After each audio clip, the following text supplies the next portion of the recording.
नगर परिषद के सारे चुनाव प्रचार और चुनाव हुआ, अब महानगर पालिकाओं को लेकर तो मुंबई और बाकी जगहों पे आप लगातार घूम रहे प्रचार करते हुए, फिलहाल क्या स्थिति देखते हैं महायुति के, खासकर बीजेपी पार्टी की?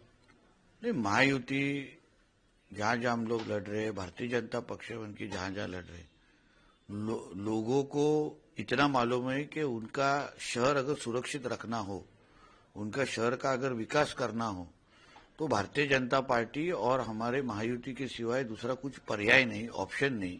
ये इतना लोगों को स्पष्ट मालूम होने की वजह से हमारे देवेंद्र फडणवीस जी के नेतृत्व के ऊपर उनका विश्वास है कि मुझे विश्वास है कि सभी इन शहरों के ऊपर आई लव महादेव वाला ही सोच का मेयर बैठने वाला है। आपकी ओर से कहा जा रहा है कि आई लव महादेव की सोच का बैठेगा, लेकिन कुछ लोग ये भी कह रहे हैं कि अगर जोहरान ममदानी ऐसा मेयर यहाँ पे आता है तो क्या दिक्कत है। कुछ लोग कहते हैं अगर गुरके वाली मेयर यहाँ बैठती है तो क्या दिक्कत है।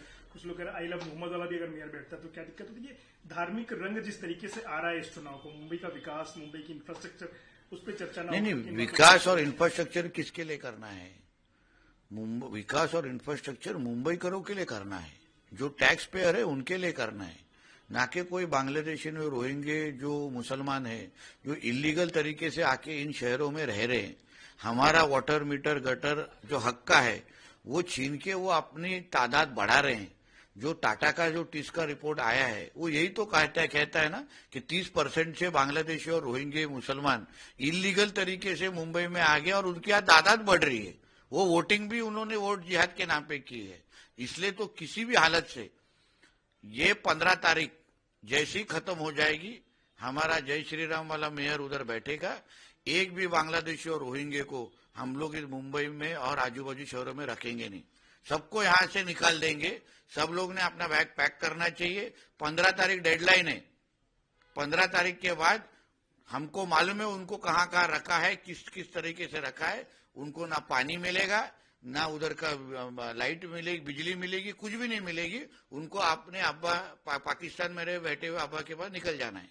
पिछले लंबे समय से लोगों ने महसूस किया है कि आपकी छवि जो है महाराष्ट्र में एक हार्डलाइन हिंदुत्व वाले नेता की बन गई है, लेकिन कल जो आपने स्टेटमेंट दिया कि आपका विरोध हर मुसलमान को नहीं है, जो राष्ट्रवादी मुस्लिम है या फिर जो ऐसे लोग जो भारत को अपने दिल में रखते हैं उनको लेके आपको कोई विरोध नहीं, ये स्पष्टीकरण जो आपने दिया है ये कितना महत्वपूर्ण मानते हैं आप? क्योंकि हम हमारे देश को जो अपना देश मानता है, हमारे हिंदू राष्ट्र में हमारे साथ हमारे सारे त्योहार मनाता है, हमारे तिरंगा ध्वज को हमारे साथ सलाम करता है, हमारे साथ वंदे भारत वंदे मातरम बोलता है, वो हर कोई हमारे साथ में है।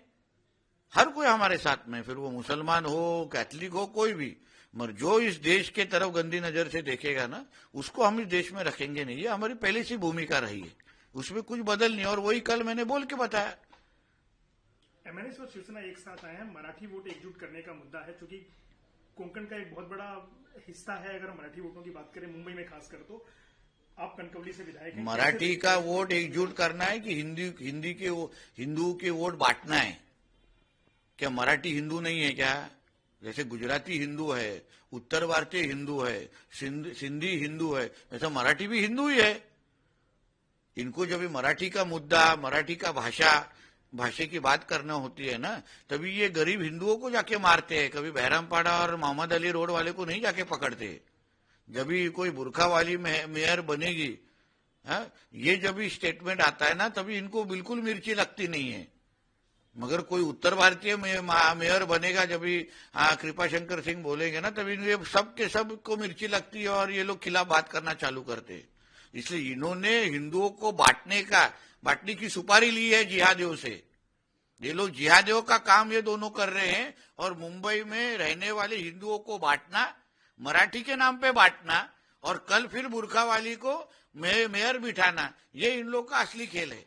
आप जब मुंबई में घूम रहे हैं, खास करके कोंकण के जो लोग हैं आपके मतदार संघ के उसके आसपास के, रत्नागिरी या फिर मालवण वगैरह के जो लोग, उनके मन में क्या भावना है मराठी वोट्स भाजपा की तरफ आने को? उनको ये स्पष्ट मालूम है, हमारे कोंकण के लोगों को, कि मुंबई में का जो जिस हालत में वो लोग रहते, उसके जिम्मेदार ये ठाकरे लोग हैं। बाला साहब ठाकरे जी के आशीर्वाद के वजह से वो लोग मुंबई में आए, पर उनके आगे वाले जनरेशन ने उनका बिल्कुल ख्याल रखा नहीं।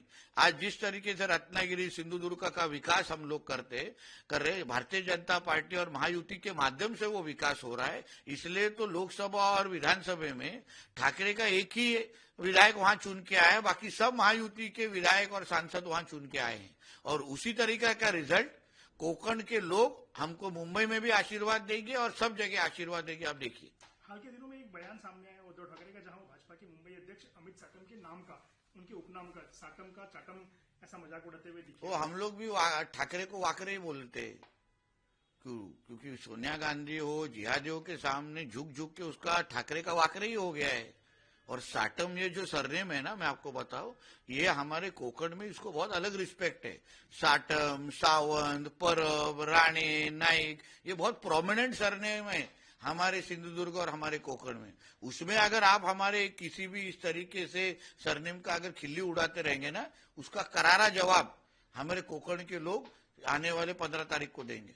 सर, युति के तौर पे कैसे देखते हैं शिवसेना के वोट मुंबई की बीजेपी की तरफ ट्रांसफर होने और बीजेपी के वोट शिवसेना, शिंदे साहब की शिवसेना जो उसकी तरफ जाने हुए, युति में कहीं कोई दरार, कहीं कोई दरार नहीं है। हमारा फेविकॉल का मजबूत जोड़ है।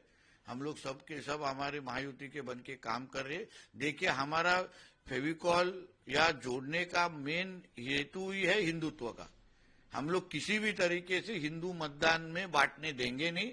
ये लोग जो जिहाद का काम दोनों ठाकरे बंधु जो कर रहे हैं ना, हम लोग हिंदुओं को वोट को नहीं बांटते हुए हम मुंबई में साथ में रह के ये मुंबई का महापौर बिठाएंगे।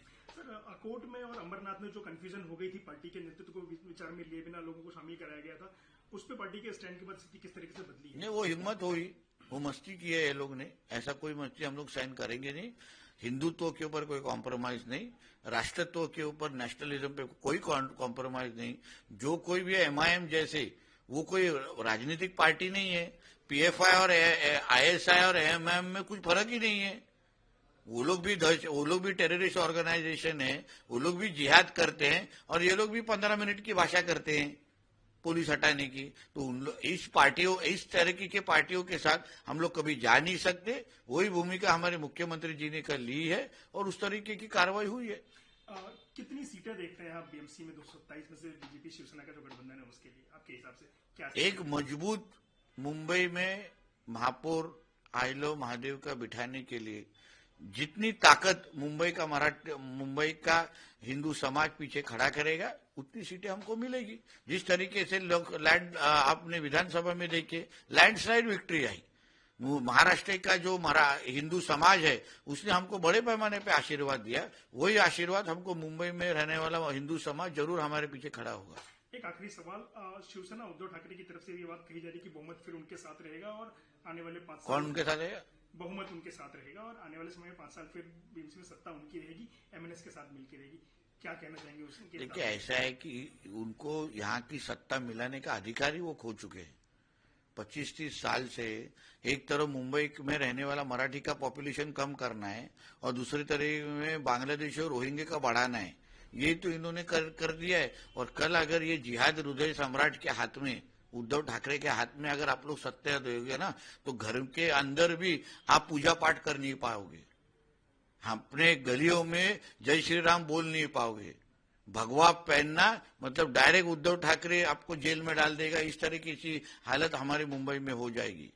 कल मुंबई का नाम बदल के मोहम्मद लैंड करके छोड़ देंगे, तभी क्या करोगे आप लोग?